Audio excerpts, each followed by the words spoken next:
What's going on, guys? This is Ryan with RK Outpost, and after years of fans asking for it, Zack Snyder's Justice League is finally coming to HBO Max next month, and Zack Snyder himself is standing up for his fans against the cucks in the mainstream media, the blue checkmark brigade who has been trashing him and his family for years, who have lied about him, lied about his movie, and lied about the fans, trying to label an entire group of people toxic simply because they want to see a movie that they knew was out there, simply because these fans knew the truth that the mainstream media was trying to cover up, that they either were lying about or were being so disingenuous and so blind because they didn't want it to happen. Zack Snyder is putting these people in their place once again and reminding everyone that the media are the ones who are operating against the fans. The media are the ones who have been lying every step of the way. Take a look at this. Zack Snyder pushes back against accusations that the Justice League fanbase is a, quote, toxic fandom. Now, this is from Bounding into Comics, and before we even get into the words that Zack Snyder's saying, this caused, when these words came out, these quotes came out, it caused an uproar from who? The media. The blue check marks. The blue check marks who have been shitting on Zack Snyder, shitting on his movie, and shitting on his fans for years. They said, how dare you? I know people that were bullied off social media by fans of Zack Snyder's Justice League. This is a terrible quote. You know, things like this. This came out of the woodwork. And I'm going to say this right now before we even get started. There are people in each and every fandom. It doesn't matter. We're talking about fandoms. We're talking about communities. We're talking about social groups, whatever it is. There is a certain percentage of people that will be quote-unquote toxic, that if you're anonymous online especially, you might say something that the vast majority of people think, wow, that's shitty, you shouldn't do something like that over a movie. That is in every fandom. The Snyder Cut fandom is no different, just like Star Wars. You might have original trilogy, prequel fans, Clone Wars, Expanding Universe fans, Disney Star Wars fans, sequel fans. In each and every one of those, you will have a pocket, a small pocket of insignificant people that don't represent everyone as a whole that might be deemed, quote-unquote, toxic. But that's what these fucking pieces of shit in the mainstream media that do. They try to use these couple experiences to denounce an entire group of people because they don't agree with them. They don't want the Snyder Cut to come out. They don't like Zack Snyder. They don't like his movies. So now they try to make up stuff to use as ammo against him. And Zack Snyder's having none of it. It was an interesting couple quotes that came out. Justice League director Zack Snyder had some very pointed words for those who doubted the existence of his cut in the DCU ensemble film and those who have continued to deride fans over their faith in him and his vision. Now, this is in an interview released by Sean O'Connell for his book coming up, released the Snyder Cut book. There's a lot of drama around that specific book and what the purpose of it is, but I'm not going to talk about that here. I just want to talk about what Zack Snyder said.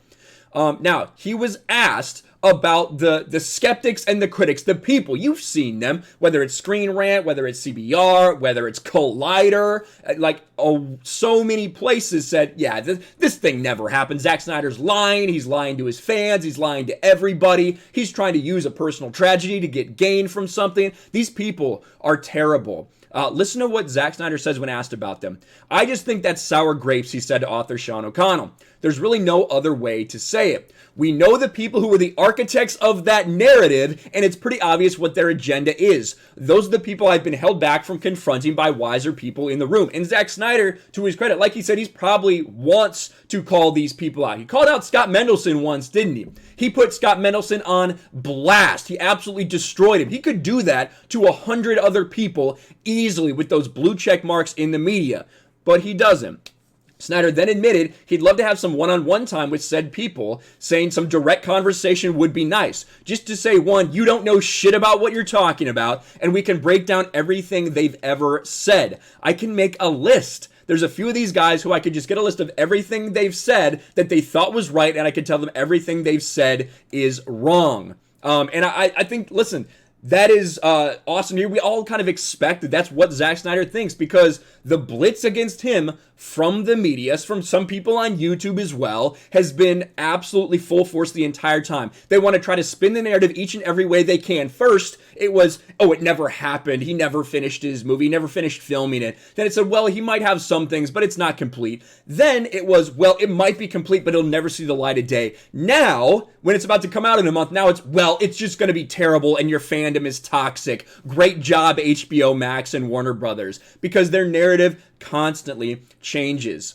Snyder then defended his pillared fandom, a group who has come under regular fire for being either too passionate or too toxic, clarifying to O'Connell that his fans and supporters were actually quite charitable, as they demonstrated by raising over, now this number's ahead, it's now over $500,000, $500,000 for the American Foundation for Suicide Prevention.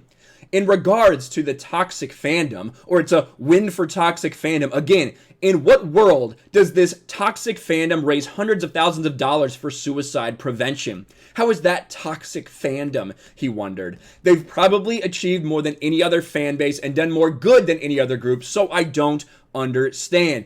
And that goes back to what I said. There are going to be people, especially online, especially anonymous, that do take it too far in certain situations, and everyone understands, and everyone disowns that when it happens. The people that are saying this, they're upset. They are upset that, Snyder Cut fans would go to HBO Max posts on Twitter. This is one of the reasons this is happening, because we got so much attention from HBO Max, from Warner Brothers, because whenever they would post, they'd post about like Sesame Street on HBO Max, and people would come and be like, this is nice, but release the Snyder Cut. We want to see the Snyder Cut over and over and over again. They were telling people what they wanted because they had a belief, they had a faith that it was true, and it was. The fans were right. The media that has just become a mouthpiece for the studios at this point, the shill media, didn't want it to happen. They didn't want it to happen. They didn't want to be wrong. And now each and every step along the way, they're blaming a toxic fandom because they asked for something and now they got something that they said they wanted. Meanwhile, the people in the media are the ones who have been lying about Zack Snyder, who have been shitting on Zack Snyder throughout a personal tragedy of his. And even when it was brought up again, remember what Collider, what Frosty from Collider said. Let's go back. See this? Zack Snyder left Justice League in 2017 because he had no energy to fight Warner Brothers over the film. This was, everyone knows what this is about. It was immediately after his daughter's tragic death, right? Her tragic suicide, which is why the fans have gathered together and raised so much money for the American Foundation for Suicide Prevention. What does this bitch say? He replies with a laughing gif. He replies with a laughing gif, knowing full well exactly what this means. He then deleted it because he got shit on.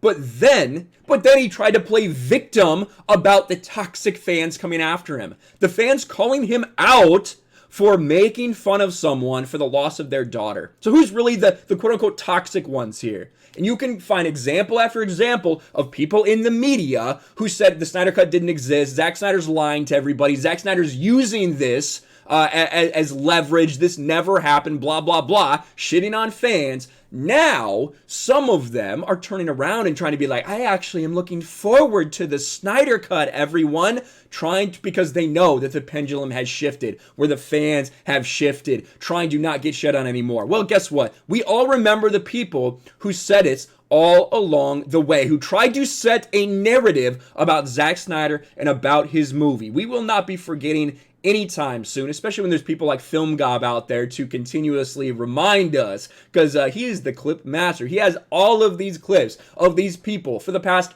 4-5 years talking shit about Zack Snyder, whether it's for BVS, Justice League, so on and so forth.